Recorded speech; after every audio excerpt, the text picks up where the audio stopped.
hello ဒီနေ့မဟာချိုင်သွားတဲ့ညီမလေးကိုတပုတ်ရင်နဲ့ဒီဘက်ချမ်းမမျိုးတို့တာအစောကြီး6နိုင်မထိုးခင်ရောက်နေတာပေါ့နော်မူကလည်းကာမြူကလည်းမှားနေရောပဲဒီချိန်ကျတော့လေဒါစက်ရုံစင်းနဲ့ဝန်ထမ်းတွေသွားကြတဲ့ချိန်ပေါ့နော်နောက်ကလေးတွေចောင်းသွားကြတဲ့ချိန်ပေါ့ဆိုတော့လူကတော့ဒီဝန်ထမ်းတွေနဲ့ကလေးတွေကလွယ်တော့ဘူးမှမရှိပါဘူးတောင်ရှိတဲ့ဘက်ချမ်းပေါ့နော်မြူတွေမှားနေဘာမှမမြင်ရခုလက်ရှိရဒီဥတုကလေတောင်ပေါ်ရဒီဥတုနဲ့တော့ခက်ဆင်ဆင်လေးပေါ့နော်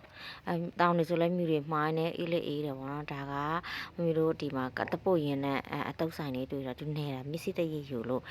3ဘွဲမှာခဲ့လိုက်တယ်တပွဲ15ဘတ်ပဲပေးရအများကြီးလည်းပါတယ်ဆိုတော့ဘိုက်လည်းပြည့်တယ်ပေါ့နော်စားပြီးတော့အမမမျိုးတို့ဒါပြန်ကြတာပေါ့နော်ပြန်တော့မျိုးတို့ဒီလမ်းလျှောက်ပြီးပြန်ကြရတယ်ဆိုဂိတ်မှာမျိုးတို့ကားထားခဲ့တော့ဆိုတော့လေဂိတ်မရောက်ခင်ဒီထိုင်းရနဲ့ဒီနေဆက်ထွက်ပေါက်ကိုကြတော့လမ်းလျှောက်ပြီးပြန်တယ်ဒါ police station ပါနည်းနည်းလေးလဲစော်ရတဲ့ခါကျတော့လေចောင်းသားတွေကဒီမှာလူတော့မစုံနေတာကားတွေတော့မထွက်ရသေးဘူး bye